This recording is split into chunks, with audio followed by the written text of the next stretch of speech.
हुए दिए को परवाने क्या बुझाएंगे, और जो मुर्दों को नहीं जला पाते वो जिंदों को क्या जलाएंगे। मेरा हिंदुस्तान जिंदाबाद था, है और रहेगा।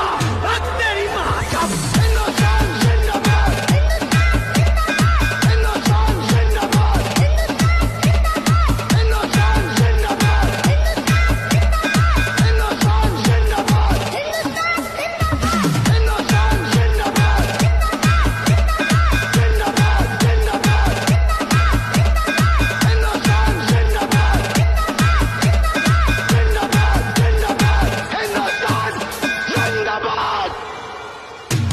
मैं इस देश का हनुमान हूँ और ये देश मेरा राम है। सीना चीर के दिखा दूंगा, अंदर बैठा हिंदुस्तान।